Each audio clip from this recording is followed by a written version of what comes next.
जूं सः ॐ भूर्भुवः स्वः। ॐ त्र्यम्बकं यजामहे सुगन्धिं पुष्टिवर्धनम् उर्वारुकमिव बन्धनान् मृत्योर्मुक्षीयमामृतात्। नमस्कार साथियों, मैं आचार्य में दसमान आपका स्वागत करता हूँ मेरे इस वीडियो चैनल जिसका नाम है ज्योतिष दृष्टि। मित्रों, आपका अपार स्नेह प्रेम पाकर के मन गदगद हो जाता है और मेरा मन भी करता है कि अनेक प्रकार की वार्तालाप जो कि नए नए सामाजिक परिवेश में चल रही हैं उनके साथ आपके साथ सम्मिलित हो जाएं। देखो, जीवन निरंतर परिवर्तनशील है। जो कल बीता वो आज फिर आने की संभावना कम है, इसलिए पल जो बीत गया है उसके साथ में शिक्षा लीजिए। वो कहते हैं ना कि वर्तमान में जियो और भविष्य के लिए सोचो, लेकिन जो पास्ट हो चुका है, जो बीत चुका है, उससे आप शिक्षा लो। जैसे आप शिक्षा ग्रहण करोगे आपका जीवन उन्नत होता चला जाएगा। क्योंकि कई बार बार हम गलतियां करते हैं लेकिन उन गलतियों से सीखते नहीं। एक बार दो बार भगवान कृष्ण ने 99 गलतियां जो है शिशुपाल की माफ कर दी और जैसे कहा कि 100 गलती पूरी होकर हो जाएगी तो मैं आपका वध कर दूंगा। आपने कथाएं तो सुनी होगी, भगवान ने 199 गलतियों तक उनको माफ करते रहे, लेकिन जैसे ही 100 पूरे होकर 101 गलती की, भगवान के सुदर्शन चक्र के द्वारा, यही जीवन का भी अंत है। हम अनेक गलतियां करते रहते हैं, सीख जाएगा, समझ जाएगा, बता जाएगा, ऐसे जीवन को सोच के चलते हैं। लेकिन ध्यान दीजिएगा, बार बार गलती करने वाला मनुष्य दुर्गति को प्राप्त होता है। इसलिए इन जो बीता हुआ है उससे सीख अपने जीवन में बनाइए और भविष्य के बारे में नया चिंतन कीजिए, लेकिन वर्तमान को खराब मत कीजिए। वर्तमान को बीते हुए कल और भविष्य के साथ में जोड़ करके चलोगे तो जीवन आपका दुखमय होगा, कष्टमय होगा। सोचते रहोगे क्या होगा, कैसे होगा। निरंतर कर्म करते रहो, इसीलिए कहा कर्मण्येव बाधिकारस्तमा फलेषु कदाचन। हे पार्थ, तुम कर्म कर, तुम्हारा काम है कर्म करना, फल की चिंता मत करो, फल तो उस परमात्मा ने देना है। ऐसी सोच यदि आपने जीवन में बना ली तो आप उन्नति के मार्ग में प्रगति करते चले जाओ और यही जीवन का एक सच्चा मूल है। इसी मूल के साथ में पकड़ करके आप अपार वट वृक्ष की तरह फैल जाते हो।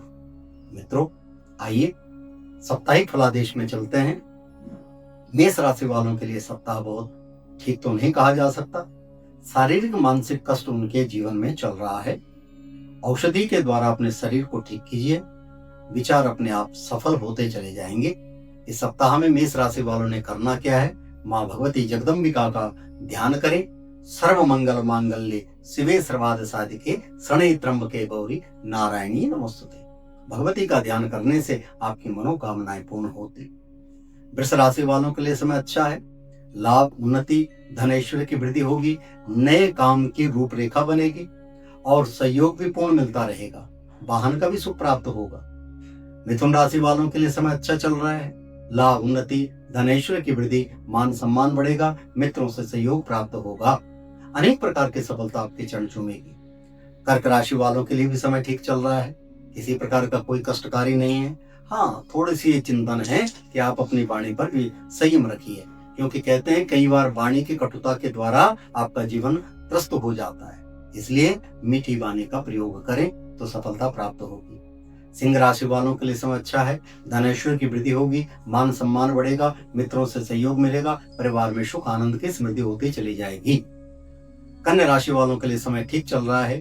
धन ऐश्वर्य की वृद्धि, मान सम्मान, अनेक प्रकार की सफलता आपके जीवन में आएगी। वाहन सुख आपको प्राप्त होगा, मित्रों से पूर्ण सहयोग मिलेगा। कन्या के बाद तुला राशि में चलते हैं। तुला राशि वालों के लिए समय थोड़ा सा कारोबार की दृष्टि से देखा जाए तो थोड़ा सा हीन होता चला जाएगा। विद्यार्थी लोगों के लिए समय बहुत अच्छा है। धन और परिवार में सुख आनंद प्राप्त होता रहेगा। तुला राशि वालों के लिए सहयोग की भावना बनी रहेगी, मित्रों से अनेक प्रकार की सफलता और आपको मिलती रहेगी। तुला के बाद चलते हैं वृश्चिक राशि में। वृश्चिक राशि वालों के लिए समय ज्यादा अच्छा नहीं कहा गया है। कष्ट रहेगा, शारीरिक मानसिक कष्ट रहेगा, अर्थ की व्यवस्था में भी थोड़ा बहुत उतार चढ़ाव बना रहेगा। इसलिए सप्ताह के अंतर्गत गौ सेवा कीजिए, भगवान गौ माता की कृपा से आपके कष्टों का निवारण होता चला जाएगा। धनु राशि वालों के लिए समय अच्छा है, धन ऐश्वर्य की वृद्धि होगी, मान सम्मान में वृद्धि होगी, परिवार में सुख आनंद मिलेगा और जो आपने कार्य सोचा वह कार्य में संपन्नता परिपूर्णता आती चली जाएगी। इस सप्ताह धनु राशि वालों ने करना क्या है, यदि पीला दान करें वीरवार के दिन तो बड़ा लाभ मिलेगा। धनु के बाद मकर राशि वालों के साथ चलते हैं। मकर राशि वालों के लिए समय ज्यादा अच्छा नहीं कहा गया है, शारीरिक कष्ट रहेगा, वाहन से चोट लगने की संभावना बनी रहेगी, इसलिए समय का ध्यान रखें, सचेत होकर के वाहन चलाएं और मित्रों से असहयोग होने की संभावना बनती है। इस सप्ताह करना क्या है, हनुमान जी का ध्यान करें, संकट कटे मिटे सब पीरा, जो सुमरे हनुमत बलबीरा। निरंतर सप्ताह के अंतर्गत हनुमान चालीसा का पठन करें, भगवान की कृपा से बजरंग की कृपा से आपके संकटों का निवारण होता चला जाएगा। कुंभ राशि वालों के लिए समय अच्छा है, धनेश्वर की वृद्धि होगी, मान सम्मान बढ़ेगा, मित्रों से सहयोग मिलेगा, परिवार में सुख आनंद की समृद्धि बनी रहेगी। मीन राशि वालों के लिए समय बहुत लाभकारी है, धन ऐश्वर्य की वृद्धि, मान सम्मान बढ़ेगा, मित्रों से सहयोग मिलेगा और धन ऐश्वर्य का मान अनेक प्रकार से सफलता मिलेगा। धर्म के काम काज में आपको सफलता प्राप्त होती चली जाएगी। परिवार में सुख आनंद मिलेगा, सुखद समाचार मिलने की पूर्ण संभावना है। इस सप्ताह इन 12 राशियों वालों ने करना क्या है, यदि आप करना चाहते हो इस सप्ताह कहीं पर अन्न का दान करें, जल का दान करें, वस्त्रों का दान करें तो बड़ी सफलता प्राप्त होगी। मित्रों, इन छोटे छोटे दान पुण्य के करने से अनेक प्रकार के सफलताएं आपके जीवन में आती चली जाती हैं, जिससे आपका जीवन सुखमय आनंदमय बनता चला जाता है। इन्हीं शब्दों के साथ, इन्हीं विचारों के साथ मैं अपनी वाणी को विराम देता हूँ। नए विचारों के साथ आपके समक्ष आऊंगा। तब तक के लिए नमस्कार।